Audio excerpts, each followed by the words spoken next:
test will then be postponed until the first fair weather day. Once again, this has a test of the NOAA weather radio warning device.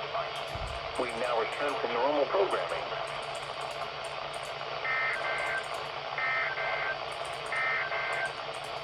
The current time is 11:31 a.m. Mountain Daylight Time.